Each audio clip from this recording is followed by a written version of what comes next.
আল্লাহ রসুলের পেশাব বুলে পান করে ফেলছেন। আল্লাহ রসুল বুখারীতে আছে, আল্লাহ রসুল পেশাব করছেন রাত্রে কোনো পাত্রে। উম্মে আয়মান পিপাসিত ঘুমের থেকে উঠছেন রাত্রে, পিপাসায় উঠায় ফেলছে, দেখছে সামনে পেলা আছে। আল্লাহ রসুলের কিতো দাসী ছিল উম্মে আয়মান, পেলা সামনে রাখা, হাত দিয়া দেখে পানির মতো তরল, নাক নিয়া দেখে সুঘ্রাণ, মন মানতে ছিল না, পান করা পিপাসা মেটায় নিছে। সকালবেলা আল্লাহ রসুল যখন ঘুমের থেকে উঠছেন তো বলছে, উম্মে আয়মান পাত্রে কিছু জিনিস আছে, বাহিরে নিক্ষেপ করো। তো বলে, ইয়া রাসূলুল্লাহ ওটা রাত্রেই করে দিছি। তো বলছে, করছিস তো করছিস কোথায়, কোথায় করছিস? বলে, ইয়া রাসূলুল্লাহ পিপাসার তাড়নায় ঘুমের থেকে উঠে গেছি, হাতের নাগালি ছিল এটা, পানিও তরলও দেখলাম, নাক লাগায় দেখলাম এরকম সুঘ্রাণ আর কিছু হয় না, আর মনকেও মানাইতে পারি নাই, পান করে নিছি। তো আল্লাহ রসুল হাসি দিয়া বলছে, উম্মে আয়মান যতদিন বাঁচবে খিদা তোর কাছে কোনোদিন আসবে না। কসম খোদা, উম্মে আয়মান যতদিন বাঁচা ছিল খিদা আর তার লাগতো না। সাথে সাথে এটাও বলছেন, উম্মে আয়মানের শরীর আর জাহান্নামে যাবে না। আমি নারায়ণগঞ্জবাসীকে একটু বলতে চাই যে যার পেশাব বুলে পান করলে ক্ষুধা জীবনে আসে না, জান্নাত জাহান্নাম হারাম হয়ে যায়, ওই ব্যক্তির কেরিয়ার, ওই ব্যক্তির আদর্শ, ওই ব্যক্তির লাইফ স্টাইল হয়। যুবক, তোমাদের পায়ে হাত দিয়া বলি, কার লাইফ স্টাইল তুমি অনুকরণ করো? কার লাইফ স্টাইল? লাইফ স্টাইল অনুকরণ করো তো মুহাম্মদুর রাসূলুল্লাহ। খোদার কসম, চুল কাটা তোমাকে জান্নাতে নিয়ে যাবে, চুল কাটা। মুহাম্মদুর রাসূলুল্লাহর পোশাক তোমাকে জান্নাতে নিবে। যদি পেশাব জান্নাতে নিতে পারে তো পোশাক কেন নিবে না? আমাকে যুক্তি দেয়। পেশাব যদি জান্নাতে নিতে পারে তাহলে চুল কাটা কেন নিবে না? পোশাক যদি নিতে পারে তো দাড়ি রাখা কেন নিবে না? পোশাক যদি নিতে পারে তাহলে পর্দা কেন নিবে না? পোশাক যদি নিতে পারে, পেশাব যদি নিতে পারে তাহলে মুস্কি হাসা কেন নিবে না? আমাকে যুক্তি দিয়ে বুঝান। লজিকের দুনিয়া, আমিও লজিক দিব, আপনিও লজিক দেন। আমি লজিকে বিশ্বাসী, আপনি লজিক দিবেন দেন, আমিও লজিক দিব। যার পেশাব, যার পচা রক্ত, শিঙা দিয়া বাহির হয়েছে পচা রক্ত, সাহাবীর হাতে দিয়া বলছে, যাও নিক্ষেপ করে আসো। অন্তরালে যায়া চাইটা খায়া ফেলছে। ফিরা যখন আসছে তো জিজ্ঞাসা করছি, কি করছিস? নিক্ষেপ করে আসছি। বলে, কোথায় কোথায়? 2-3 বার জিজ্ঞাসা করছে, তো ইশারা দিয়া দেখাইছে, পেটে পেটে পেটে পেটে নিক্ষেপ করে দিছি। বলছে, কেন? বলছে, সুঘ্রাণ ছাড়া কিচ্ছু ছিল না। সুঘ্রাণ আর সুঘ্রাণ ছিল, মনও মানতে ছিল না। জানি না জিব্বা কখন চেটা খায়া ফেলছে, জিব্বা আমার অবাধ্য হয়ে গেছে, কখন যে চেটা খায়া ফেলছে এটাও জানি না। আল্লাহর রাসূল বলছে, তুই তোর উপরে জাহান্নামকে হারাম করে নিছিস। যার পচা রক্ত পান করলে জাহান্নাম হারাম হয়, তার চুলের স্টাইল কেন তোকে জান্নাতে নিবে না? যুবক বল, দে যুক্তি আমাকে। তার ক্যারিয়ার কেন নিবে না? তার লাইফ স্টাইল কেন নিবে না? তার আদর্শ কেন জান্নাতে আমাকে নিবে না? আমাকে যুক্তি দেন নারায়ণগঞ্জের মানুষ। আমি আপনাদের লজিকে বিশ্বাসী। যার ছোঁয়া পাইলে ভাগ্য খোলে, ছোঁয়া পাইলে ভাগ্য খোলে। ছোঁয়া মরা খেজুর গাছ আল্লাহ রসুলের পিঠের ছোঁয়া পাইছেন, ভাগ্য আজকে খোলে নাই, চিরদিনের জন্য খুলছেন। মেম্বরে পা দিতে দিলে খেজুর গাছ বাচ্চার মতো চিৎকার দিতে দেরি করে নাই। আল্লাহ রসুল নাইমা এসা হাত বুলাইতে বুলাইতে বুঝাইতেছিলেন, সান্ত্বনা দিতেছিলেন, কাঁদিস না, তোকে ছোঁয়া দিতে থাকবো। তাও কান্না থামে নাই। বলছে, না শুধু ছোঁয়া দিলে হবে না। মেম্বরে উঠলেন তো উঠলেন কেন? শুধু ছোঁয়া দিয়ে আমার মন ভরবে না, আপনি পায়ে আমাকে ছোঁয়া দিয়ে মেম্বরে উঠবেন, এতটুকু আমার মন ভরবে না। তো আল্লাহ রসুল বলছে, ঠিক আছে, তুই দুনিয়ায় খেজুর খাওয়াইতে পারিস না, আমি তোকে জান্নাতে নিয়ে যাব, আমার জান্নাতে রাখবো, তুই খেজুর দিবি আর আমি মজা করে খাবো। যদি ছোঁয়ায় জান্নাতে যাইতে পারে, ও তুমি ক্যারিয়ারে কেন যাইতে পারবে না? আদর্শে কেন যাইতে পারবে না? লাইফ স্টাইলে কেন যাইতে পারবে না? ওই নবীর মতো ঘুমাইলে কেন যাইতে পারবে না? খাইলে কেন যাইতে পারবে না? হাঁটলে কেন যাইতে পারবে না? চললে কেন যাইতে পারবে না? লজিক বুঝাও তো আমাকে, লজিক দিয়া বুঝাও। হায় হায় হায়, যাকে কাছের থেকে দেখলে ভাগ্য খুলে দেখলে। গাছ দূরের থেকে দেখতে ছিল আল্লাহ রসুলকে, মন ভরতে ছিল না, দোয়া করছেন মালিক দূরের থেকে দেখি মন ভরে না, একটু কি কাছে আসার অনুমতি দেওয়া যায় না? তোমার বন্ধুকে একটু কাছের থেকে দেখবো। মানুষের মতো হাঁটতে হাঁটতে আল্লাহ রসুলের মাথার সামনে এসে দাঁড়ায় গেছেন, মন পড়ে আল্লাহ রসুলকে দেখছেন, আবার জায়গায় চলে গেছেন। ঘুমের থেকে উঠছেন তো জাবের রাদিয়াল্লাহু তাআলা আনহু বলতেছে, ইয়া রাসূলুল্লাহ দেখলাম তো দেখলাম কি? বলে কি দেখছিস? বলে ওই গাছ মানুষের মতো হাঁটতে হাঁটতে আসছে, আপনার মাথার কাছে দাঁড়ায়া আবার মানুষের মতো হাঁটতে হাঁটতে চলে গেছে। তো আল্লাহ রসুল বলছে ও দূরের থেকে দেখতে ছিল, মন ভরতে ছিল না, তো হাত উঠায় দিছে, মালিক এত কাছে বন্ধু আসলো, আপনার বন্ধু আসলো, আমি দূরের থেকে দেখা মন ভরে না, একটু কি অনুমতি আমাকে দেওয়া যায় না যে আমি একটু মাথার কাছে দাঁড়ায়া দেখবো, নিজের মনটাকে ভরবো? যাকে দেখা উঠ সেজদা করে উঠ, আল্লাহ রসুলের সামনে উঠ সেজদা করতেছিলেন, উঠ। সাহাবা বলছে, ইয়া রাসূলুল্লাহ নাহনু আহাক্কু বিহা, উঠ যদি আপনাকে সেজদা করতে পারে তাহলে তো আমরা বড় অধিকার রাখি। তো আল্লাহ রসুল বলছে, লাউ আমারতু আহাদান আন ইয়াসজুদা লি আহাদিন লা আমারতু নিসা আন ইয়াসজুদনা লি আজওয়াজিহিন্না, কোন মানুষকে যদি আল্লাহ ব্যতীত কারো সেজদার বৈধতা থাকতো তাহলে আমি স্ত্রীকে বলতাম সে যেন স্বামীর পায়ে বেড়ে সেজদা করে। না না, উঠ করছে বিদায় তোমরা করতে পারবে তা হবে না, তোমাদের সেজদা একমাত্র আল্লাহর জন্য হবে। হায় আমি কতটুকু বুঝাবো আর। হালিমা সাদিয়া যখন উঠছেন আল্লাহর রসুলকে গাদার উপরে নিয়া, তো যাইতেছিলেন নিজের এলাকার দিকে, গাদা ঘুরা গেছে বাইতুল্লাহর দিকে, ঘুরা এক সেজদা লম্বা, দ্বিতীয় সেজদা আরো লম্বা, তৃতীয় সেজদা আরো লম্বা। গাদাকে জিজ্ঞাসা করছে হালিমা, আরে এত লম্বা লম্বা সেজদা, সবাই চলে যেতেছে, আমি যাব না। আমি সেজদা দিব না তো দিব না কেন? আমি সেজদা ওই আল্লাহকে দিব না তো দিব না কেন যে আল্লাহ দুজাহানের বাদশার জন্য আমার পিঠকে নির্বাচিত করছে। আমি সেজদা দিব না তো দিব কে? ওই মুহাম্মদুর রাসূল। ও যুবক, তোমার পায়ে হাত রেখে বুঝাইতেছি, আসো, জীবনটাও ছোট, অস্তিত্বটাও ছোট। আল্লাহ মুকুট দিছেন হাজার, সম্পর্ক গুড়াই এক একটা মুকুট, আর উদ্দেশ্য মালিককে পাওয়া, আর পাওয়ার জন্য সহজ পদ্ধতি মুহাম্মাদুর রাসূলুল্লাহ। একটা ক্যারিয়ার ধরেই বসে থাকেন, একটা। আমি প্রমাণ দেখাইতেছি। আপনারা ইয়ামান জান নাই, আপনার ওয়াইস কুরনির নাম জানেন, ওয়াইস কারনি এটার নাম জানেন, ঠিক না? হ্যাঁ, কিন্তু আপনারা করণ চিনেন না। আমি চিনি করণ, আমি 4 বার গেছি, 4 বার টানা 4 বার গেছি। আমি জানি করণ থেকে মদিনা দূরে তো দূরে কতটুকু, আমি জানি মদিনা দূরে কতটুকু। ওয়াইস আল্লাহর রাসূলের জামানায় ছিলেন, সাহাবী হইতে পারেন না। ওয়াইস সাহাবী হবে তো হবে কি কইরা? মাকে রাইখা যাবে তো রাইখা যাবে কার কাছে? মাকে ঘুম পাড়াবে তো ঘুম পাড়াবে কে? মাকে খাওয়াবে তো খাওয়াবে কে? ঘুমের থেকে উঠাবে তো উঠাবে কে? মার গোসল করাবে তো করাবে কে? মার সেবা করবে কে? অবশ্য মাকে ছেড়া যান না, কেননা এটাও আল্লাহ রসুলের আদর্শের একটা আদর্শ যে মা আর বাবা, এটাও আল্লাহ রসুলের একটা আদর্শ। অবশ্য মাকে ধরা পড়া ছিল, সাহাবী হওয়ার সুযোগ পায় নাই, একটা আদর্শকে ধরা পড়া ছিল।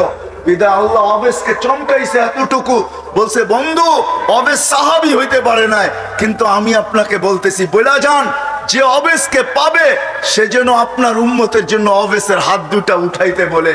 কেননা অবেশ হাত উঠাইতে দেরি, আমরা কবুল করতে দেরি করি না। কেননা অবেশ আপনার একটা আদর্শ নিয়ে পড়া আছে, মা মা মা, মাকে ছেড়া যাবো তো যাবো কি করে? একদিকে সাহাবিয়ার টানতেছে, একদিকে আল্লাহ রসুলের দিদার টানতেছে, একদিকে সাহাবি হওয়ার কি সৌভাগ্যকে নেওয়ার টানতেছে, আরেকদিকে বলতেছে মা নবীর আদর্শ রাইখা যাইতো যাই কি করা। সাহাবী হইতে পারেন না। আল্লাহ রসুল বলছে ওমর কেউ পাবে না কিন্তু তুমি পাবে, আলী কেউ পাক আর না পাক তোমরা দুইজনে পাবে। যখনই অবেশকে পাবে তো বলবে আমাদের জন্য যেন হাত উঠায়া দেয়, আমার উম্মতের জন্য যে হাত উঠায়া দেয়, আর তোমাদের জন্য দোয়া করায় নিবে।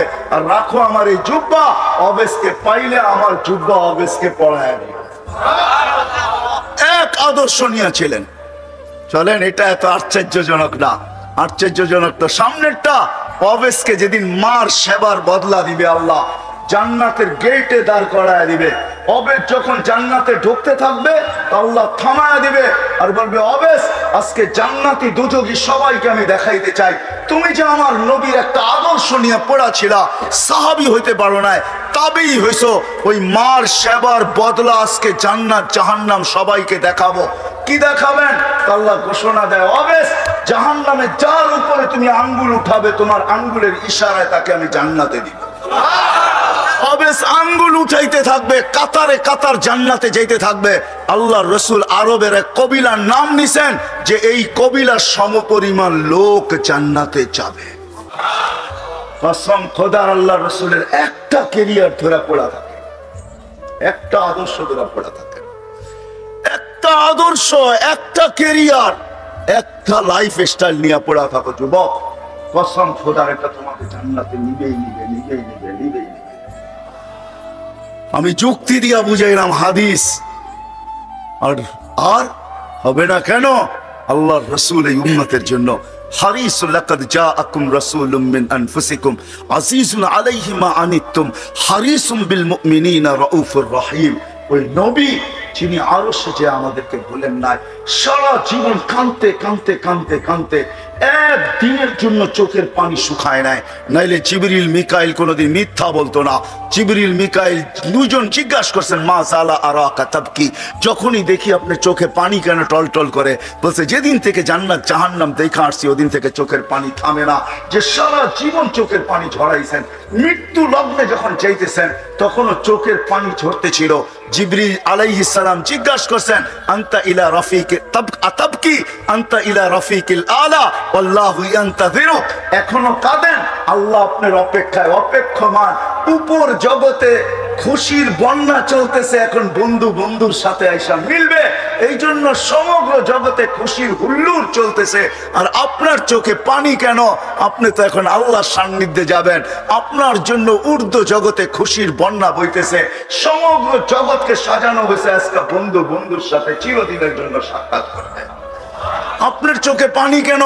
বলছে জিবরিল, ফামান লিবাদিলি উম্মতি, এক প্রশ্ন এখনো বাকি, আমার পরে উম্মতকে দেখা রাখবে কে?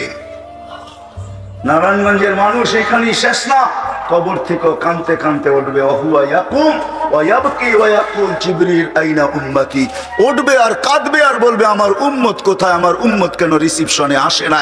যখন মাকামে মাহমুদে নিয়ে যাওয়ার জন্য উঠানো হবে, মাকামে মাহমুদে যাই হাত রেখা বলবে বসবো না। আল্লাহ বলবেন, কেন বসবেন না? বলে, আমার উম্মতকে, পিপাসিত উম্মতকে আমি বসলে পানি পান করাবে তো কে করাবে?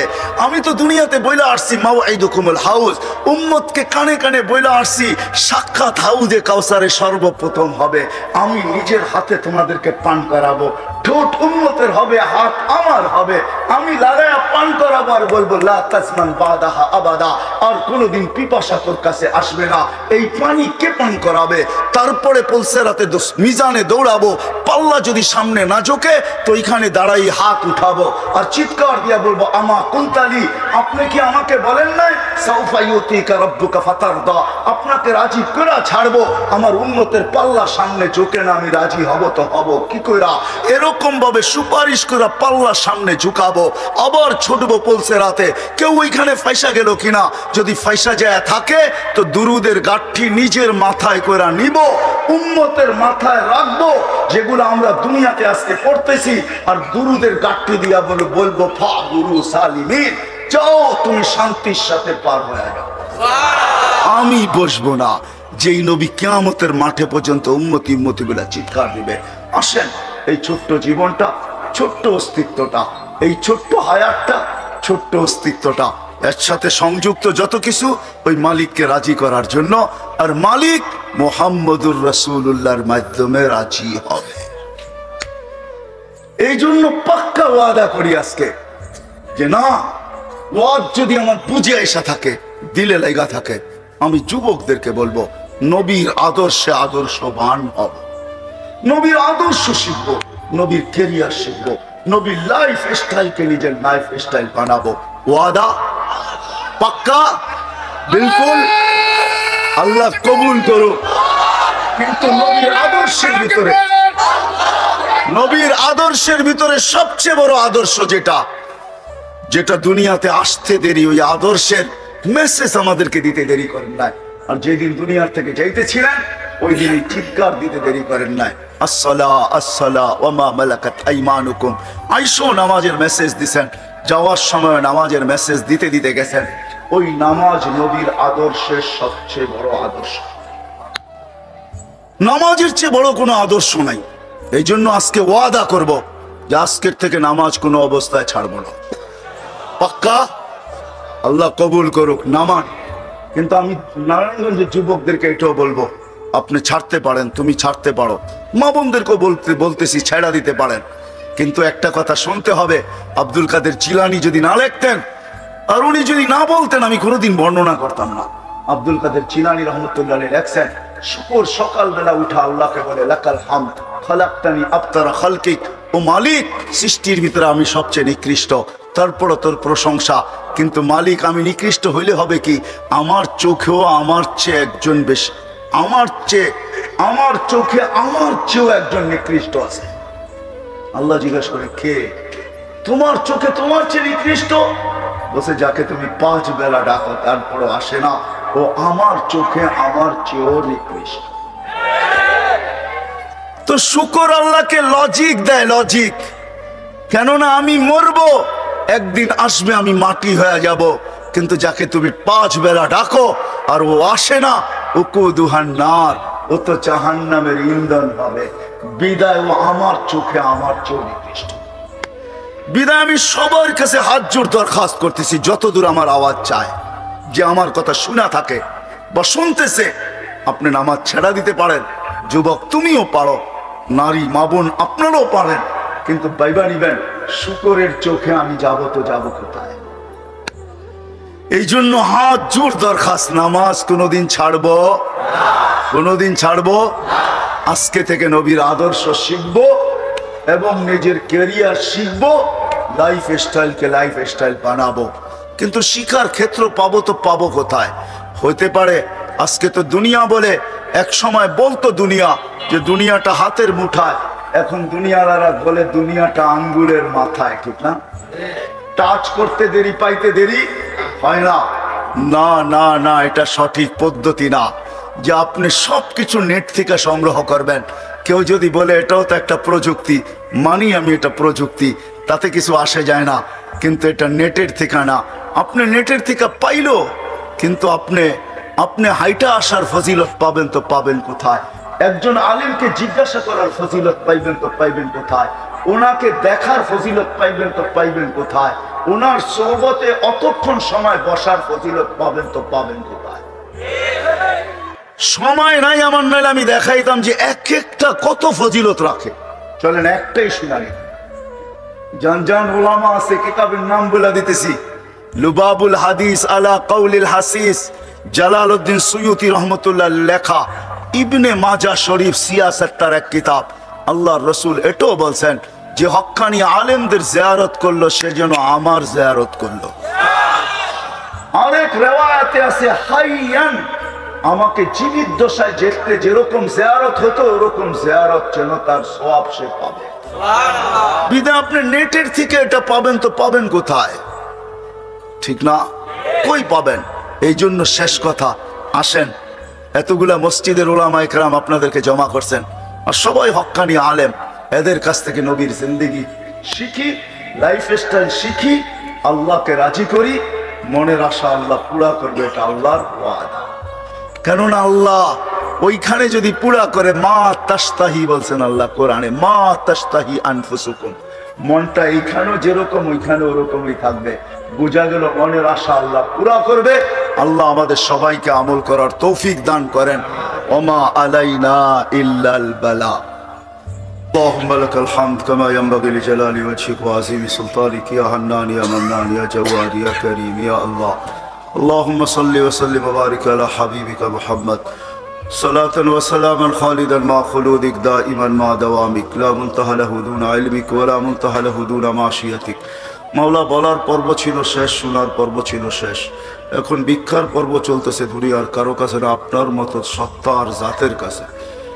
ওই সময়, যে সময় আপনি প্রথম আকাশে, ওই মুহূর্তে, যেই মুহূর্তে আপনি নিজেই মাফ করার জন্য আহ্বান করতেছেন, ওই মজলিসে বসা, যে মজলিস ফেরেশতা দ্বারা বেষ্টিত, রহমত দ্বারা ঢাকা, সাকিনা নাজিলকৃত, যাদের আলোচনা আপনার ওইখানে হইতেছে, ওই সমস্ত ব্যক্তিবর্গদেরকে নিয়া, যাদের ভিতরে আল্লাহ সাদা দাড়িওয়ালাও আছে, ওই যুবকও আছে যে লজ্জাপতির মতো আপনার ভয়ে নিজেকে গুটায় নিছে, ওই তোলাবাও আছে যারা মাদারেসের, ওই ওলামাও আছে, ওই শাইখুল হাদিসও আছে, ওই সমস্ত ব্যক্তিবর্গ আছে যাদের নাম নিতে গেলে আল্লাহ আপনি আমার চেয়ে ভালো জানেন। তার অন্তরালে মা বোনরাও আছে, জানি না দূর দূর পর্যন্ত কে হাত উঠায় কোথায় বসা আছে, কারা হাত উঠানোর মাধ্যমে আমাদের সাথে সংযুক্ত হয়েছে জানা নাই। আয় আল্লাহ, এই সমস্ত কিছুর মাঝেও যদি আমরা আজকে কবুলিয়াত না পাইলাম, গ্রহণযোগ্যতা না পাইলাম, তো আমাদের মতো হতবাগা কেউ হবে না। বিদায় মালিক, আজকে তো এতটুকু চাবো যে আপনি আমাদেরকে কবুলিয়াত, এই মাহফিলকে কবুলিয়াত নসিব করেন, আমাদের উপস্থিতিকে কবুল করেন, শোনাকে কবুল করেন, বলাকে কবুল করেন, ওয়াদাকে কবুল করেন, সব কিছুকে আপনি কবুল করেন। এতটুকু কবুল করেন যে এই মজমাই আজকের আয়োজনই আমাদের ওই মনের আশা পুরার জান্নাত ঠিকানা হয়ে যায়, জান্নাত আমাদের জায়গা হয়ে যায়। মালিক, আজকে তো কবুলিয়াত ছাড়া উঠতে চাই না, ছোটকে করেন, বড়কে করেন, শুধু এই মজমানা এলাকা না, শুধু 18-20 মসজিদ না, শুধু নারায়ণগঞ্জ আর না, শুধু ঢাকা বিভাগ না, বাংলাদেশ না, পুরো উম্মতে মুহাম্মদীকে আজকে কবুল করেন। মালিক, একটু তাকায় দেখেন না, লজিক তো আপনিও পছন্দ করেন। এই করুণা লগ্নে কোন জায়গা আছে দুইজন মানুষ এক হইতে চায় না। আল্লাহ, এতগুলা মানুষ তোমার এশকে এক হয়ে গেছে, তোমার হাবিবের এশকে এক হয়ে গেছে, তোমার হাবিবের মোহাব্বতে, তোমার মোহাব্বতে এক হয়ে গেছে। আল্লাহ, একজনের মুখে মোহাব্বতটাই না নিয়ে আসছে। সারা দুনিয়া যেখানে বিক্ষিপ্ত, তোমার মোহাব্বতের একত্রিত, এদেরকে কবুল করবে না তো করবে কাকে? আল্লাহ, এদেরকে কবুল করেন, এই মাহফিলকে কবুল করেন, আয়োজনকে কবুল করেন, আয়োজকদেরকে কবুল করেন, সহযোগিতাকারীদেরকে কবুল করেন, সাহায্যকারীদেরকে কবুল করেন। আয় আল্লাহ, শ্রমদাতাদেরকে কবুল করেন, এমনকি এলাকার বাচ্চাকে কবুল করেন, নারী পুরুষকে কবুল করেন। আল্লাহ, যার যে পেরেশানি আছে দূর করে দেন, প্রয়োজন আছে মেটায়া দেন, অসুস্থ আছে সুস্থতা দেন, সুস্থ আছে সর্ব ধরনের রোগ থেকে হেফাজত করেন, জটিল রোগ থেকে, ব্যয়বহুল রোগ থেকে, হার্টের থেকে, কিডনির রোগ থেকে, লিভারের রোগ থেকে, ব্রেন স্ট্রোকের রোগ থেকে, ডায়াবেটিস আর ক্যান্সারের রোগ থেকে, বিশেষ করে করোনা থেকে আমাদেরকে সুরক্ষিত করেন, আমাদের দেশকে করোনা থেকে হেফাজত করেন, করোনা মুক্ত করেন আমাদের দেশকে। যারা আক্রান্ত হয়েছে সবাইকে আল্লাহ শিফায়ে কামেলা আজেলা মুস্তামিররা নসিব করেন। আয় আল্লাহ, আয় আল্লাহ, সামান্য জিনিসের মাধ্যমেও তো আপনি কত বড় দান দিছেন, এটাও আমরা জানি। 6 জনের হজ কবুল হয়েছে, আপনি 6 লক্ষের কবুল করছেন। আয় আল্লাহ, এই মজমা যদি আজকে কবুল হয়, এটার উছিলা আমাদের দেশ থেকে করুণাকে বিতাড়িত করেন। আমরা করুণার কোনো ঢেউ দেখতে চাই না, কালকের থেকে আর বাড়তি দেখতে চাই না, আর বারোক এটা আমরা দেখতে চাই না। আল্লাহ, আমাদের দেশ থেকে করুণা দূর করে দেন। দুনিয়া কি বললো না বললো এটা আমরা বুঝি না, আল্লাহ তুমি পারো এটা বুঝি। যদি না পারতা তাইলে এটা হইতো কোত্থেকা? করোনা আসার পর থেকে আজ পর্যন্ত কোনো দেশ দেখাইতে পারে না এরকম একটা দিন যে একজনও মারা যায় না, আর তুমি এটা করছো মালিক। বাংলাদেশ সপ্তাহভর দেখাইতে পারছে দুনিয়াকে যে একজনও বাংলাদেশে মারা যায় না। ডিসেম্বরে এরকম একটা সপ্তাহ আসছিল। আয় আল্লাহ, বিদায় আমরা আবার চাবো আমাদের দেশ থেকে করোনাকে নির্মূল করেন। সাথে সাথে এটাও বলবো, আল্লাহ, প্রশাসনের যে লোকেরা অনুমতি দিছেন যেইখানে করতে দিয়া থাকুক, 2 জন একত্রিত হওয়া, আয় আল্লাহ, এদেরকে আপনার উপরে চুপ থাকার উপরে জাযায়ে খায়ের নসিব করুন। তারা দেখো না দেখার ভান করতেছেন, আল্লাহ এদেরকে আপনি শান অনুযায়ী জাযায়ে খায়ের নসিব করুন। আয় আল্লাহ, আয় আল্লাহ, আয় আল্লাহ, লোকা এলাকার যে সমস্ত লোক এটার ভিতরে সহযোগিতা করছে তাদেরকে আপনি শান অনুযায়ী জাযায়ে খায়ের নসিব করুন। যাদের জন্য দোয়া চাওয়া হয়েছে, যাদের জন্য চাওয়া দরকার ছিল, যারা হক রাখে, সময় স্বল্পতার কারণে সবার নাম বলা যায় না, কিন্তু মালিক আপনি তো অন্তর্যামী, আপনি তো সবকিছু জানেন, আপনার কাছে তো কোনো কিছু লুকায়িত নাই। আল্লাহ সবার হককে আপনি দোয়া কবুল করেন। বিশেষ করে এলাকার যারা যারা বরাবর ইমান নিয়ে কবরে চলে গেছে, আল্লাহ শুধু এলাকার না, নারায়ণগঞ্জের যতগুলো কবরস্থান আছে, চাই সেটা পারিবারিক হোক আর এলাকার হোক, যে যেখানে শায়িত আছে যারা বরাবর ইমান নিয়ে সবাইকে মাফ করা দেন। সাথে সাথে যত উম্মতে মুহাম্মদী কবরে চলে গেছে সবাইকে মাফ করা দেন। আমাদের আপনজন যারা কবরে চলে গেছে সবাইকে মাফ করা দেন। বিশেষ করে আমাদের মাতা পিতাকে মাফ করা দেন। হায় আল্লাহ, সর্বশেষ আমি এই মজমান নাই এলাকার যুবকদেরকে আপনার কাছে চাবো, এদের দিলের ভিতরে আল্লাহ রাসূলের স্টাইলের ভালোবাসা ঢুকায় দেন, ক্যারিয়ারের ভালোবাসা ঢুকায় দেন, আদর্শের ভালোবাসা ঢুকায় দেন। হায় হায়, এই উম্মত গুনাহ করতে করতে করতে করতে করতে করতে কোন পর্বে যদি লজ্জিত হয়ে একটা চিৎকার দিয়ে শুয়ে পড়ে, একটা চিৎকার দিয়া হায় আল্লাহ আমি কি করলাম, জাহান্নাম বুঝি আমার জন্য অবধারিত, তাহলে আল্লাহ আমাকে বুঝাইতে চান। আল্লাহ হাদিসে কুদসি আল্লাহ বলে, ফালাম্মা আয়াক্কান্তা বিল বাওয়াত, তুই যখন তোর ধ্বংসের ব্যাপারে সিদ্ধান্ত নিয়ে আনলি যে তুই ধ্বংসপ্রাপ্ত, ফিরাতের ভিতরে তোকে ডুবায়া দিলাম, আল্লাহু ইলাইকা গুফরানি কুলতু লাকা লা তাহজান, ছুটে আইসা আমি তোর কুদরতি হাত তোর পিঠে রাখা বলি চিন্তার কোনো কারণ নাই, গফারতু লাকা যুনুবা ওয়াল আওসার, তোর সমস্ত গুনাহ খাতা মাফ করে দিলাম, ওয়ালি আজলিকা সাম্মাইতু নাফসি আল আজিজুল গফফার, আমি আজিজুল গফফার নাম তোর জন্যই ধারণ করছি। আমি থাকতে তুই ধ্বংস হবি তো হবি কি করে? এই উম্মত যদি একটা চিৎকার দিত, শুধু কি করত? শুধু একটা চিৎকার দিত, একটা চিৎকার দিত। এই উম্মত যদি শুধু একটা চিৎকার দিত। বিদায় আসেন, যুগ বিয়োগ করি, জীবনটা ছোট বড় দাম, কিন্তু মূল্যায়ন করলাম কতটুকু। জীবনটা দামি, ছোট কিন্তু বড়, বড় বড় কিন্তু মূল্যায়ন করলাম কতটুকু। যুবক ভাবো, তুমি যৌবনের কতটুকু মূল্যায়ন করলে? মা বোনদেরকে বলবো কতটুকু নারীত্বের মূল্যায়ন করলাম, পুরুষদেরকে বলবো পুরুষত্বের কতটুকু মূল্যায়ন করলাম। যাত্রী তো আমরা সবাই, যাত্রা কিন্তু চলমান, এক সেকেন্ডের জন্য থামে না, থামানো যায় না। আমরা সবাই কবরের যাত্রী, মৌতের যাত্রী, আখিরাতের যাত্রী। এক সেকেন্ডের জন্য যাত্রা থামানো যায় না। কয় সেকেন্ডের জন্য? এক সেকেন্ডের জন্য থামানো যাবে না।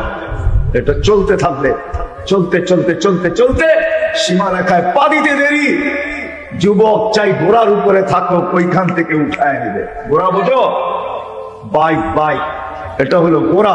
ডিজিটাল ঘোড়ায় থাকলে ওইখান থেকে উঠায় নিবে। আমি আমার অফিসে থাকলে ওইখান থেকে উঠায় নিবে। নিচ্ছিদ্র বেষ্টনীর ভিতরে থাকলে ওইখান থেকে উঠায় নিবে। চতুর্দিকে পাহাড় আর পাহাড়, ওটার ভিতর থেকে উঠায় নিবে। যেইখানেই থাকুক, যে অবস্থায় থাকুক, উঠায় নিবে। বিদায় আসেন, আজকে একটু অ্যান্সার করতেই, একটু যুগ বিয়োগ করি যে জীবনটা তো ছোট ছিল, তো অনেক দামি।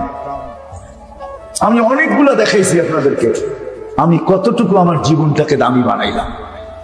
যুবক তুমিও ভাবো, পায়ে হাত রাখে, আপনারা সবাই পায়ে হাত রাখি, একটু ভাবেন। ওই ভাবনা যদি ভিতরে একটু চিৎকার আনতে পারে, একটু যদি ভিতরে নাড়া দিতে পারে যে হায় করলাম কি, জীবনটা তো শেষ হয়ে গেল, কোন মুহূর্তে না জানি চলে যাই কবরে, কোন মুহূর্তে না জানি মালাকুল মউত এসে বুকে হাত রেখা দেয়, কোন মুহূর্তে না জানি আমার ডাক চলে আসে, কোন মুহূর্তে না জানি আমি কবরের কোলে চলে যাই। যদি একটু ভাবনা এখনো আসে, এই উম্মতের জন্য সুযোগ আছে, হাত্তা ইউগারকের কণ্ঠনালীতে রু আসার পূর্ব মুহূর্ত পর্যন্ত সুযোগ আছে। এই জন্য সর্বশেষ কথা, আসেন ভাববেন, কে কে ভাববেন দেখি, যোগ বিয়োগ কে কে করবো দেখি। আর এটা সবচেয়ে বড় প্রমাণ যে আপনি যোগ বিয়োগ করতেছেন, এটা সবচেয়ে বড় প্রমাণ হবে যদি তিনটা জিনিস আপনার ভিতরে থাকে। তিনটা জিনিসের সাথে যদি আপনার সম্পর্ক হয়, তাহলে বোঝা যাবে আপনি ভাবতে শুরু করছেন, আপনি যোগ বিয়োগ করতে শুরু করছেন। এক নম্বর, যদি সম্পর্ক আমার মসজিদের সাথে, গড়বো মসজিদের সাথে সম্পর্ক, কে কে গড়বো দেখি, আল্লাহ কবুল করুক। দ্বিতীয়, হক্কানি আলেম ওলামাদের সাথে সম্পর্ক, তার সাথে হক্কানি আলেম ওলামার সাথে সম্পর্ক। আর তৃতীয় হলো হক্কানি আলেম ওলামা আল্লাহ ওয়ালাদের মজলিসের সাথে। মজলিস বুঝেন? যেখানে হক্কানি আলেম ওলামা আল্লাহ ওয়ালাদের মজলিস হবে আমি ছুটে ওইখানে চলে যাব। এই তিন জিনিসের সাথে যদি আপনার সম্পর্ক হয় তাহলে বোঝা যাবে আপনি যোগ বিয়োগ করতে শুরু করছেন। ঠান্ডাইলে বোঝা যাবে আপনি যুগ বিয়োগের থেকে দূরে, কিন্তু জীবনটা একদিন কাটা যাবে, মালাকুল মউত আসবে, আমাকে উঠায় নিয়ে যাবে, আর একটা ধ্বনি কানে দেওয়া যাবে। ধ্বনি বলবে ইনকাতাতিল আচার অনকাতাতিল আমাল, তোর বয়সও শেষ, আশাও শেষ। আরেক ফেরেশতা ধ্বনি দিবে জালাল ইশতেগাল বাকিয়াল আবাল, সব ব্যস্ততা শেষ, সমস্ত ঘাটি সামনে। তৃতীয় ফেরেশতা ধ্বনি দিবে জাহাবাতিল আমওয়াল, দুনিয়াতে যা তুমি অর্জন করছো সব তোমার হাতছাড়া, আমল তোমার সাথে আছে। ভালো হলে ভালো, তোমাকে তুমি একা ভোগ করবে, আর খারাপ হলে শাস্তি তুমি একাই ভোগ করবে। এরা শুধু দাফন করবে আর বাইরে আসতে দেরি করবে না, আর জীবনে কোনোদিন তোমাকে স্মরণ নাও করতে পারে। যেরকম আমরা হাত উঠাইতে পারি না, যে রমজানের মতো একটা মাস গেল কিন্তু মা বাবার জন্য ডেলি 2 রাকাত পড়ার সুযোগ আমাদের হলো, কেউ স্মরণ করছে। ইনশাআল্লাহ এই 3 জায়গার সাথে সম্পর্ক জুড়বো তো আল্লাহ আমাদেরকে আমল করার তৌফিক দান করেন। ওমা আলাইনা ইল্লাল বালাগ।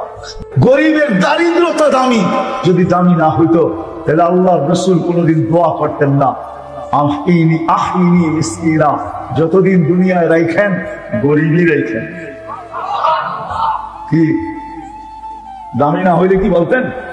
হ্যাঁ, আল্লাহ রাসূল তো বলেন না কোনোদিন আমি তিনি মিসকিনা, মিসকিন অবস্থায় আমার মউত দিয়েন, গরিব অবস্থায় মউত দিয়েন। ওয়াহশুরনি ফি জুমরাতিল মাসাকিন, আল্লাহ গরিবদের মাঝে কিয়ামতের দিন উঠায়েন। গরিব যদি দামি না হইতো তাহলে আল্লাহ রাসূল বলতেন আলেমদের মাঝে উঠায়েন, মুফতিদের মাঝে উঠায়েন, মুহাদ্দিসদের মাঝে উঠায়েন, আমার সাহাবাদের মাঝে উঠায়েন। কেন আপনার আমার মতো গরিবের সাথে উঠতে চায়? বুঝা গেল গরিব দামি, গরিব গরিব গরিব গরিব দামি, গরিব দামি,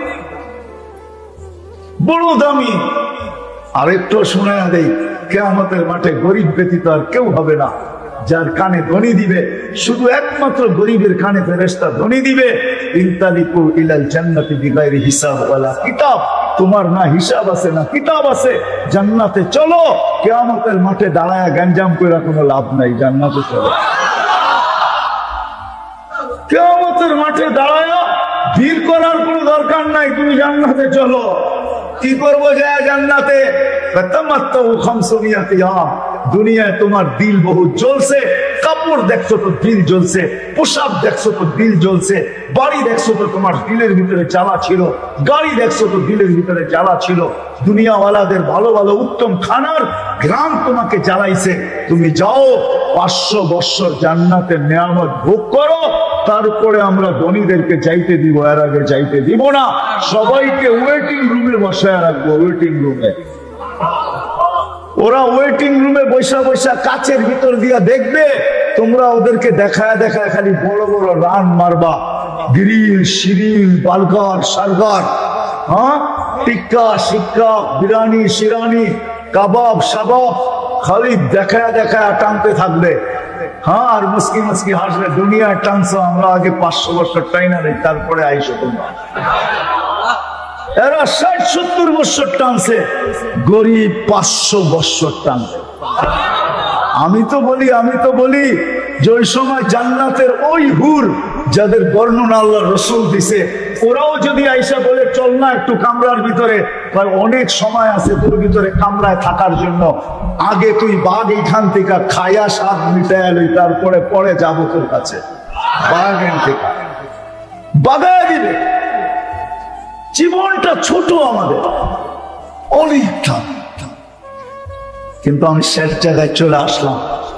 মা বোন হই আর পুরুষ হই, যুবক হই আর যুবতী হই, গরিব হই আর ধনী হই, শিক্ষিত হই আর অশিক্ষিত হই, শিক্ষিত হই আর অশিক্ষিত হই, যে সমাজের যে কোনো অবস্থানের হই, যে কোনো পজিশনের হই, যেমনই পজিশন হোক, যেমনই অবস্থান হোক, আরে জান্নাত তো গরিবের পায়ের কাছে ছিল, পায়ের কাছে, আঙ্গিনায় ছিল, দরজায় ছিল, দরজায় খালি খুলবে আর হাত দিয়ে নিবে,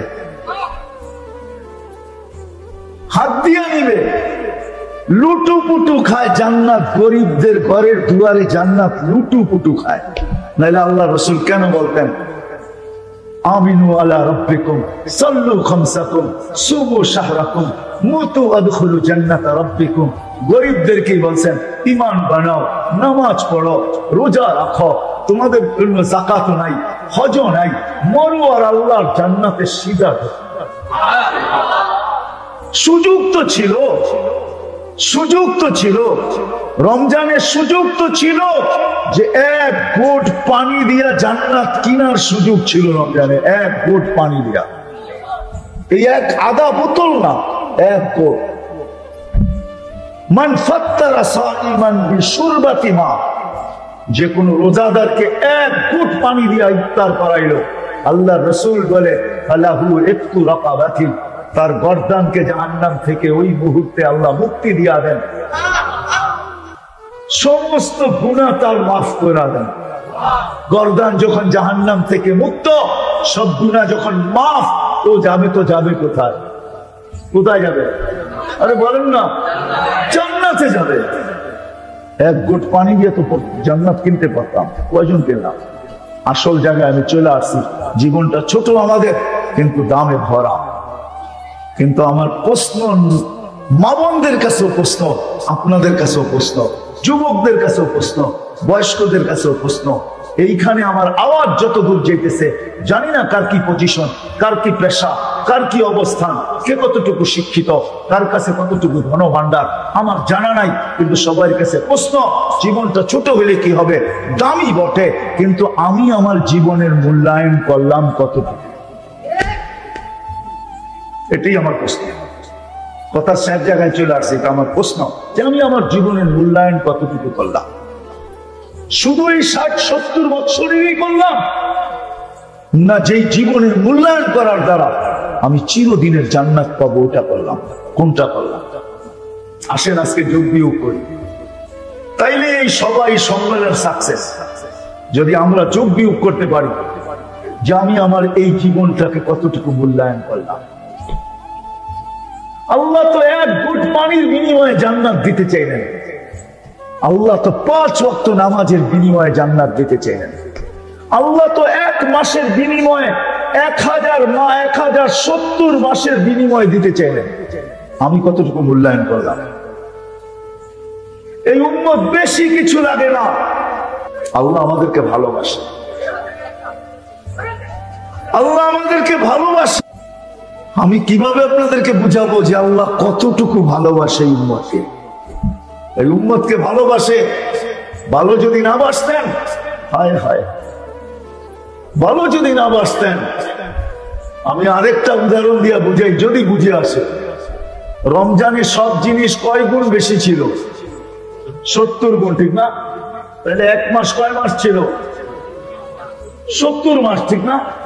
কি এক মাস 70 মাস, ঠিক না?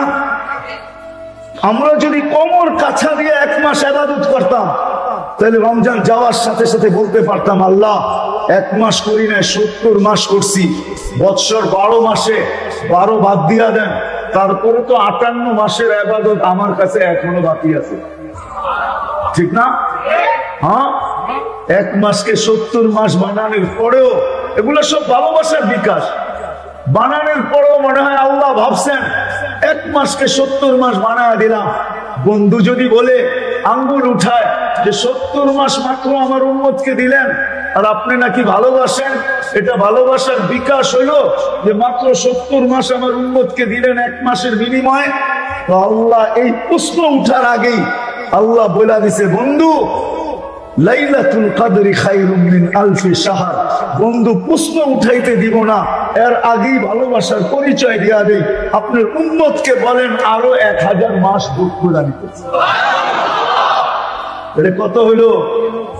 1070 মাস ভালোবাসা। আল্লাহ আমাদেরকে ভালোবাসেন। কেমনে বুঝাবো ভালোবাসেন?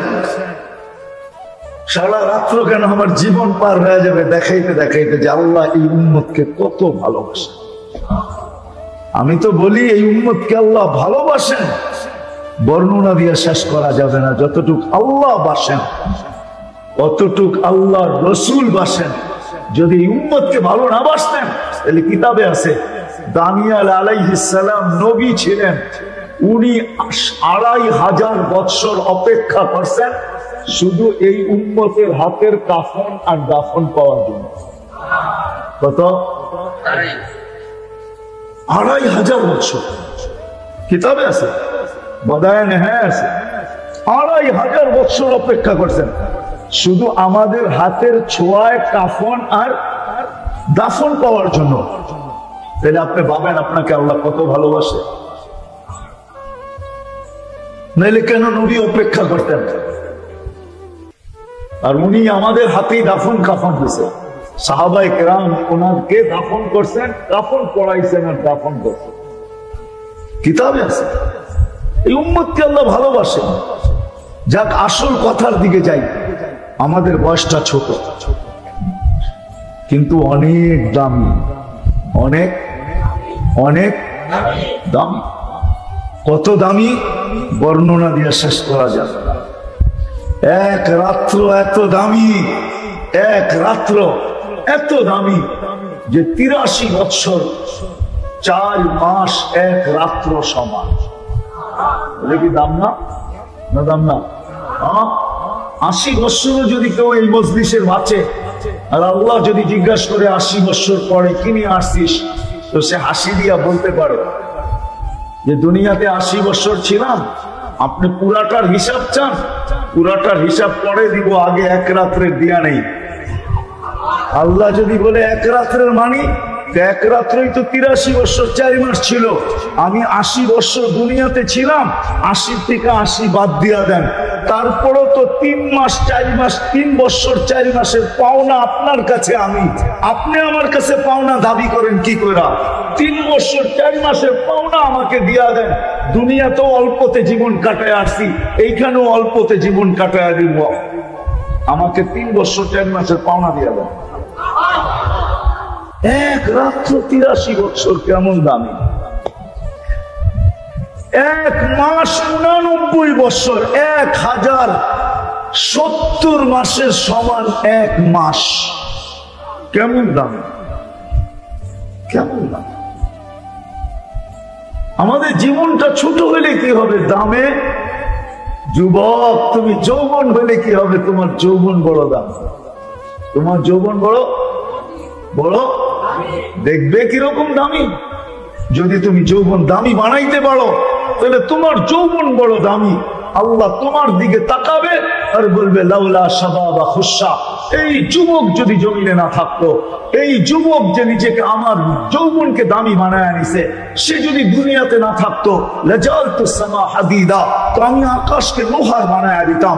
ওয়াল আরদা সাফসাফা, জমিন তামার হতো। ওমা আনজালতু মিনাস সামাই ফাতরা, আকাশ থেকে একটা বৃষ্টির ফোঁটা না। ওমা আমবাততু মিনাল আরদি হাব্বা, জমিন থেকে একটা শস্যের দানা না। বল আনজালতু আলাইহিমুল আযাবা সাব্বা, একের পর আযাব দিয়ে ধ্বংস করে দিতাম, কিন্তু পারি না এই দামি যুবকের কারণে। যুবক তুমি, তোমার যৌবন বড় দামি। বৃদ্ধ আমি, আমিও বড় দামি, আমিও বড় দামি। নাইলে হাদিসে এই কথা আসবে কেন? বৃদ্ধ যখন শেষ রাত্রে ওঠে, না উঁচু করলো, না মুসল্লা বিছাইলো, জায়নামাজ বিছাইলো, না নামাজে দাঁড়াইলো, ল্যাপের ভিতরে বসে হাত উঠায়া দিয়া বললো মালিক, মালিক কিচ্ছু নাই, সব হারায় ফেলছে। না যৌবন আছে না কিছু আছে, বৃদ্ধ হয়ে গেছি, চুলও পাইকা গেছে, দাড়িও পাইকা গেছে, অঙ্গগুলো পাইকা গেছে, পাও আগের মতো চলে না, কোমর আগের মতো শক্তি নাই, চোখে আগের মতো দৃষ্টি নাই, কান আগের মতো শুনে না, ব্রেন আগের মতো কাজ করে না, সর্বদিক দিয়ে বৃদ্ধ হয়ে গেছি। কোন দরবারে এখন আর গ্রহণযোগ্যতা নাই, কারো কাছে গেলে সব জায়গায় দীক্ষিত। মালিক হাত উঠাইলাম, তুই আমাকে ফিরত দিস না। আবু হুরায়রা রাদিয়াল্লাহু তাআলা আনহু বলেন, এই বৃদ্ধ হাত উঠাইতে দেরি, তার মা তাকে যেদিন জন্ম দিছে যেরকম নিষ্পাপ হয় এরকম নিষ্পাপ হইতে দেরি হয় না। তাহলে আমি বৃদ্ধ হইলেও দামি, নারী হইলেও দামি, যদি নারী হয় সেও দামি। আমি দেখাইতেছি, বিচারটা করে দেখাই, আল্লাহ করুক বুঝে আসো। নারী হইলেও দামি, নাইলে পুরুষ জগতে একজন পুরুষ দুনিয়াতে আছে, পুরুষ জগতের ভিতরে একজন পুরুষ আছে যাকে জান্নাতের 8 দরজা থেকে ডাকবে, যে আপনি কোনটা দিয়া ঢুকবেন, উনি আবু বকর সিদ্দিক রাদিয়াল্লাহু তাআলা আনহু। এই ব্যতীত আর কোনো পুরুষ নাই।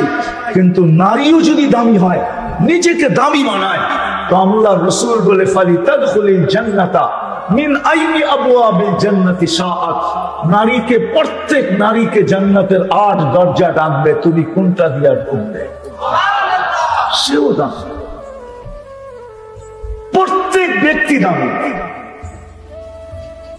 আমাদের জীবনটা ছোট, আমরা হইলে কি হবে? অনেক দামি, অনেক অনেক অনেক দামি। আমাদের দৃষ্টি দামি। কেমন দামি একটু ভাবেন না আপনি? হজ করতে বর্তমানে কয় টাকা লাগে? আচ্ছা 7 লাখ টাকাই, ঠিক না? মেনে নিলাম, ঠিক না?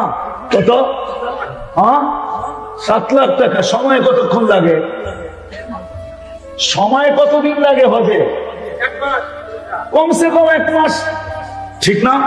কিন্তু আপনার দৃষ্টি বড় দামি।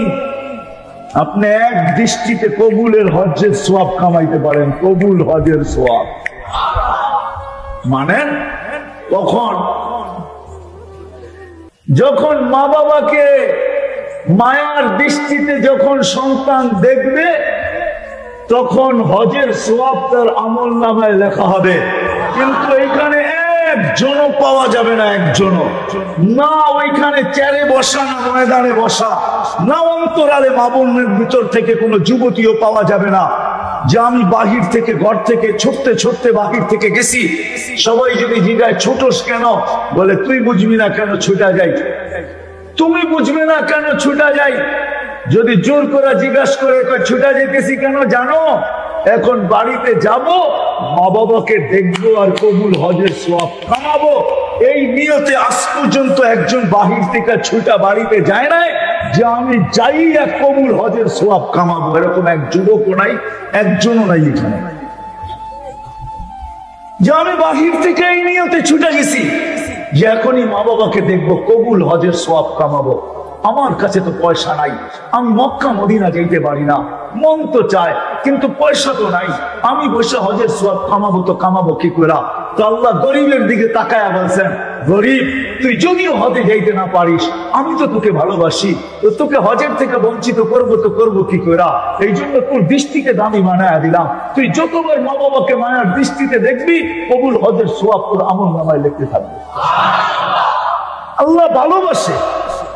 যেমন দেখেন, উদাহরণ দিলে বুঝে আসে কিনা জানি না, এই মজমার অধিকাংশই কোরআন পড়তে জানে না, ঠিক না? আমি হাত উঠাইতে বলবো না, কিন্তু আমার বিশ্বাস হাত উঠাইতে বললে বেশিরভাগ লোকই বলবে আমি কোরআন পড়তে পারি না। হাত উঠাইতে হবে না, আপনি কোরআন পড়তে পারেন না, ঠিক আছে, মানলাম। যখন কোরআন পড়তে পারেন না, তো কোরআন খতমের সওয়াবও তো আপনার ভাগ্যে জুটবে না, ঠিক না? কি জুটবে নাকি? আপনি কোরআন পড়তে পারেন না, সওয়াব পাবেন কোত্থেকে? খতমের সওয়াব পাবেন কোত্থেকে?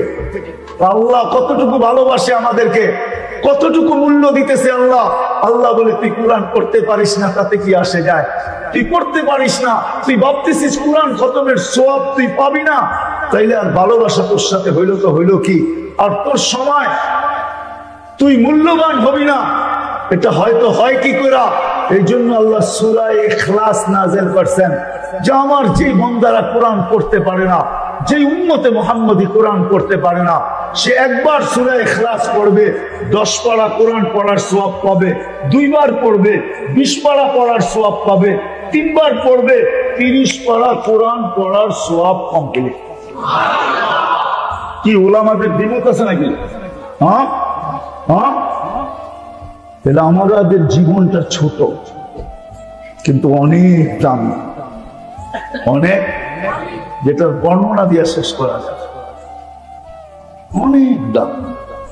দামি যদি না হতো তাহলে ওরা আমাদেরকে জিজ্ঞাসা করেন, নামাজ সমস্ত উম্মতের জন্য ছিল, কিন্তু আল্লাহ কাউকে ডাকেন নাই, কখন কাউকে আল্লাহ ডাকার দায়িত্ব নেন না।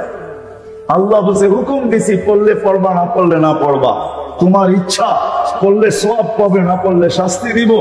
কিন্তু আমাদেরকে ভালোবাসেন, মূল্যায়ন করতে চাইতেছেন, এই জন্য আল্লাহ নামাজ দিছেন, সাথে সাথে দায়িত্ব নিছেন, বন্ধু আমি প্রত্যেক বেলা ডাইকা ডাইকা পড়ায়া নিব, আপনি চিন্তা করেন না। এই জন্য 5 বেলা আল্লাহ ডাকে। কে ডাকে? আল্লাহ ডাকে, মানেন তো? কে ডাকে? আল্লাহ। আল্লাহকে চিনেন? কে আল্লাহ? চিনেন নাকি? কে চিনেন আল্লাহকে? না, মনে আল্লাহকে চিনবো কোত্থেকে? 99 নামের অর্থ তো আজ পর্যন্ত কেউ দেখি নাই, তো আল্লাহকে কি করে চিনবেন? 99 নামের অর্থ দেখলে না আল্লাহকে চিনতাম যে আল্লাহ কে। 99 নাম তো আল্লাহর পরিচয়, সিফাত তো আল্লাহর পরিচয়, ঠিক না? 99 নামের অর্থই তো দেখি নাই, তো কোত্থেকে চিনবো? এই জন্যই তো আল্লাহ ডাকে। তারপর মসজিদে কেউ আসে না, মসজিদ খালি পড়া থাকে, হাট বাজারে লোক জায়গা দেওয়া যায় না, কিন্তু মসজিদে আল্লাহ ডাকে, তারপরে আসে।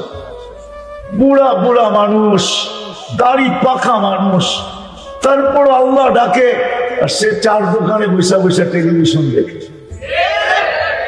ঠিক না? আল্লাহ ডাকে, তারপরও আসে না, তারপরও আসে না, কেন? সে আল্লাহর পরিচয় জানে না, এই জন্য আসে না। 99 নামের অর্থ দেখে নাই। যদিও সবাই আমরা বাংলা পড়তে পারি, কিন্তু 99 নামের অর্থ দেখি নাই। যা হোক, আমি শেষ জায়গায় চলে আসছি, উচিত ছিল 99 নামের অর্থ দেখা, তাইলে আল্লাহর পরিচয় আমাদের সামনে উঠতো, আল্লাহর পরিচয় আমি জানতে পারতাম আল্লাহকে। 99 নামের অর্থ দেখা উচিত ছিল আমাদের। অনুরোধ করব সবাইকে, যারা বাংলা পড়তে পারি, 99 নামের অর্থ দেখেন যে আল্লাহ কে।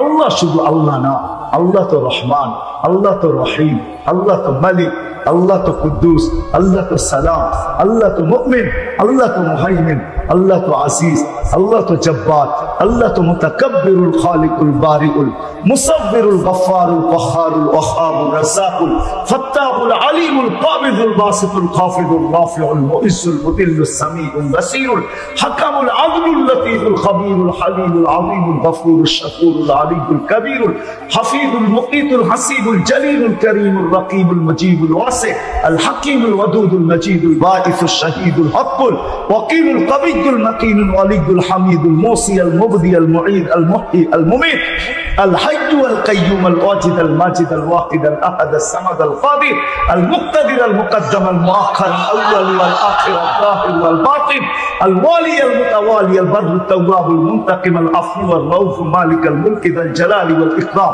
আল মুকসিত ওয়াল জানি ওয়াল গনি ওয়াল মুগনি আল মানি আল দার আল নাফি আল নূর الهادي البديع والباقي الوارث والرشيد الصبور جل جلاله আল্লাহ তো 99 পদের মালিক। আল্লাহ ডাকে, তারপর আসে। আল্লাহ দামি মানানোর জন্য ডাকে, ভালোবাসে এই জন্য ডাকে, ভালোবাসে ভালোবাসে এই জন্য ডাকে, দামি মানানোর জন্য ডাকে, নামাজের জন্য ডাকে না। আমাগো নামাজ কি আমরা জানি, ঠিক না? কি জানেন না নামাজ কি? না জানি না। হ্যাঁ, ওই কাহিনী তো প্রসিদ্ধ। ইমাম সাহেবের রাকাত ভুল হয়ে গেছে, সবাই বলতেছে 4 রাকাত, কেউ বলতেছে 3 রাকাত। একজনে জোর দিয়া বলতেছে ইমাম সাহেব 3 রাকাতই হয়েছে। বলছে আপনি এরকম জোর দিয়া বলেন কি করে? প্রত্যেক দিন আসরের নামাজে 4 দোকানের হিসাব করি, 3টার করছি, 1টার বাকি আছে, বিদায় নামাজ 3 রাকাত 4 রাকাত না। আমাদের নামাজ তো এরকম, ঠিক না? হ্যাঁ, কি একজনও এখানে নাই মনে হয়? রাগ হয়ে যাবেন বলবো? 3 চিল্লা এখানে বহুত আছে, কিন্তু একজনও পাওয়া যাবে না যে কোনো আলেমের কাছে গিয়ে সত্যায়িত করছে যে আমি যে নামাজ পড়ি সূরা, কেরাত, দুরুদ, তাশাহুদ সব কিছু আপনি শুইনা নামাজটা দেখা আমাকে লেখা দেন যে আমার নামাজ ঠিক আছে, যাতে টেস্ট করার পরে ডাক্তার যেরকম বলে টেস্টের কাগজটা নিয়ে আইসেন, দেখি রিপোর্ট কি লেখছে। আপনি লেখা যদি নিতেন আর বলতেন যে এই টেস্টের কাগজটা আমার কাফনের ভিতরে দেয়া দিবি, কিয়ামতের দিন যদি আমার নামাজে কেউ ভুল ধরে তো আমি টেস্টের কাগজ বাহির করে দেখায়া দিব যে হুজুরে সিগনেচার দিছে, নামাজ নাকি ঠিক ছিল। আপনি কে ভুল ধরান? একজনও তো এখানে নেই। তাহলে আমাদের নামাজটা কি? আল্লাহ নামাজের জন্য ডাকে। নামাজ তো একটা উসিলা। আল্লাহ ডাকে জান্নাতের চাবি দিতে ডাকে। নাইলে মক্তবের ছেলেরা কেন পড়তো আসসালাতু মিফতাহুল জান্নাহ, নামাজ জান্নাতের চাবি। আল্লাহ আল্লাহ আল্লাহ জান্নাতের শুধু চাবি দিতে ডাকে না, আল্লাহ এই উম্মতের সাথে দেখা করার জন্য ডাকে। সারা রাত্র ঘুমানোর পরে যখন সুবে সাদেকের সময় উঠে, আল্লাহ বলে সারা রাত্র ঘুমায়াছিলি, তোর সাথে দেখা হয় নাই, ফজরে আয় না, একটু দেখা হোক। আবার ফজরের পরে জোহরে ডাকে, সেই ফজরে দেখা হইলো, এখন তো জোহর হয়ে গেল, আয় না, একটু দেখা হোক। জোহরের পরে আবার আসরে ডাকে, সেই দুপুরে দেখা হইলো, এখন তো বিকাল হয়ে গেল, আয় না, একটু দেখা হোক। আবার আসরের পরে আবার মাগরিবে ডাকে, দিনটা তো শেষই হয়ে গেল, রাতটা তো চলে আসলো, আয় না, একটু দেখা হোক। বলবেন এসা, বলে ওই সময় এই জন্য ডাকে যে একটু পরে তো তুই ঘুমায়া যাবি, সকালে উঠবি কি উঠবি না এটা তো তুই জানিস না। কেননা ঘুমানোর সময় আমরা দোয়া পড়া ঘুমাই, বিসমিকা আমুতু আহিয়া, আল্লাহ আপনার নামে মরতে চললাম, সকালে উঠাইলে উঠবো, নাইলে আর কোনোদিন উঠবো না। আল্লাহ বলে তুই তো মরতে চললি, একটু পরেই ঘুমাইতে যাবি, ঘুম মানে মউত। হয়তো তোর সাথে আমার সাথে অতি 4 বেলা যেরকম দেখা হয়েছে, এই দেখা নাও হতে পারে। বিদায় আয় না, ঘুমানোর আগে আমার সাথে একটু দেখা কর না, তারপরে যা ঘুমানা, এটা হলো একটা। কিন্তু কয়জন আছে? চলেন শেষ জায়গায় চলে আসছি। জীবনটা ছোট কিন্তু অনেক দামি। যুবক, তোমার যৌবন ছোট কিন্তু অনেক দামি। নারী নারী কিন্তু নারীত্ব অনেক দামি। পুরুষ পুরুষ পুরুষত্ব অনেক দামি। আপনি বলবেন আমি গরিব, তো তুমি গরিব হতে পারো, কিন্তু তোমার দারিদ্রতা অনেক দামি। যদি দামি না হইতো তাহলে 2টা হাদিস থেকে প্রমাণ দেই, যদি দামি না হইতো তাহলে দুজাহানের বাদশাহ, যাকে তৈরি না করলে কিছু হইতো না, যার সুবাদে সবকিছু অস্তিত্ব লাভ করলেন, যিনি আল্লাহর হাবিব মুহাম্মদুর রাসূলুল্লাহ সাল্লাল্লাহু আলাইহি ওয়াসাল্লাম, যার সুবাদে আমাদের সাথে আল্লাহর এত ভালোবাসা, এরকম ব্যবহার, যার কারণে আল্লাহ আমাদের সাথে দুনিয়াতে এরকম ব্যবহার করতেছেন, যার সুবাদে হায় হায় যার সুবাদে আল্লাহ আমাদের সাথে ব্যবহার করতেছেন, ভালোবাসার ব্যবহার, মুহাম্মদুর রাসূলুল্লাহ সাল্লাল্লাহু আলাইহি ওয়াসাল্লাম। কোত্থেকে জানি বাহির হয়ে গেছি, সব দামি, গরিবের দারিদ্রের। আবু হুরায়রা রাদিয়াল্লাহু তাআলা আনহুকে জিজ্ঞাসা করছিলেন এক যুবক আইসা যে মার ঋণ শোধ করতে চাই। বেকুব, কি করে শোধ করবি মার ঋণ? মদিনার থেকে পিঠে উঠাবো, হাঁটতে হাঁটতে মক্কায় যাব, পিঠে নিয়ে তওয়াফ করব, সাই করব, পুরা হজ কমপ্লিট করব, মাকে পিঠেই ঘুম পড়াবো, আবার নিয়ে আইসা মদিনাতে রেখা দিব। 470 কিলোমিটার, 470 কিলোমিটার 2 বারে অতিক্রম করব, 900 কত 40 কিলোমিটার পিঠে নিয়া। আবু হুরায়রা চোখের রাদিয়াল্লাহু তাআলা আনহু চোখের পানি ছেড়ে দিয়া বলছে, একদিন তোকে পেটে নিয়ে যে কষ্ট করছে, ওই ঋণও শোধ হবে না, দুধেরটা তো পরের কথা। শুধু বাইজিদের কাহিনী শেষ না। যদি আজকে সমাজের প্রত্যেক স্তরের মানুষ নিজেকে বৈষম্য তৈরি করে, তাহলে আমি দেখাই শাফি রহমতুল্লাহ আলাইহির মতো হয়। সারাদিন পরিশ্রম, সারাদিন পরিশ্রম, মাসে 30 খতম কোরআন, হাজারো হাদিস নিয়ে সারাদিন গবেষণা, হাজারো ছাত্রকে ডেলি পড়াইতেছেন, রাত্রে যখন বাড়িতে ফিরতেছেন, বাবা ছিলেন না, মা বৃদ্ধা ছিল। আর বৃদ্ধ মানুষের একটু অসুখ বিসুখ বেশি লেগে থাকে, রাত্রে ঘুম তেমন আসে না। শাফি রহমতুল্লাহ আলাই মার পায়ে তেল মালিশ করতেন আর পাও টিপা টিপা মাকে ঘুম পড়াইতেন আর নিজে বসে থাকতেন, মা ঘুমাইতেন। মাঝে মাঝে খুশিতে পায়ের তালুতে চুমা দিয়া দিতেন। যখন চুমা দিতেন মা কাইপা উঠতো, বেটা পবিত্র ঠোঁট, তোর ঠোঁটে সবসময় কোরআনের মিঠাস লেগা থাকে, কোরআনের মিষ্টি লেগা থাকে, না হয় হাদিসের মিষ্টি লেগা থাকে। আমরা তো জানি না, আমরা তো জানি না। আঙ্গুল উঠাইতে পারি কিন্তু আসলে জানতে পারি না, সঠিকটা জানতে পারি না। অনেক সময় আমরা দেখি অনেকজনে জিকিরে খুব মগ্ন থাকে, তো আমরাও বলি এত মগ্ন হওয়ার কি প্রয়োজন জিকিরে? হাঁটতেও তো করতে যায়, চলতেও তো করা যায়, উঠেও তো করা যায়, বসেও তো করা যায়। কিন্তু আপনি ওই মজা কই পাবেন যেই মজা ও পাইছে? মজা একটা ভিন্ন জিনিস, ঠিক না? কি বলেন? যে পাইছে ও জানে মজা কি।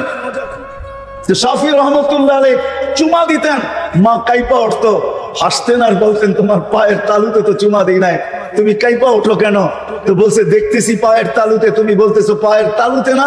বলছে না, আমি আমার জান্নাতে চুমা দিয়ে স্বাদ নিতেছি। গৈসা মাইজা যদি নিজেকে বানানো যায়। আজকে আমার সমাজের যুবকও গসা মাজা না, আমাদের সমাজের একটা মানুষও গসা মাজা না।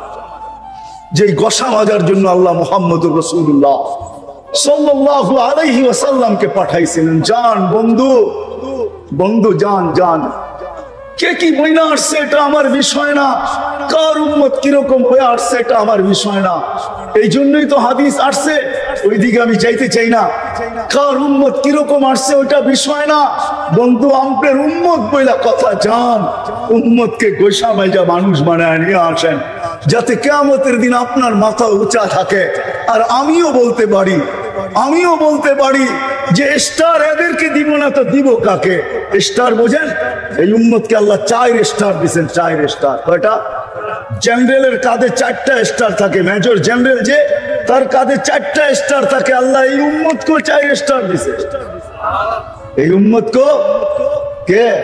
এই উম্মত নির্বাচিত উম্মত। হুয়াস্তাবাকুম, আল্লাহ আমাদেরকে নির্বাচিত করছেন মানব জাতির থেকে। এই উম্মতকে বাইছা বাইছা বাইছা বাইছা আজকে তো গরিব ভাবে আমি গরিব।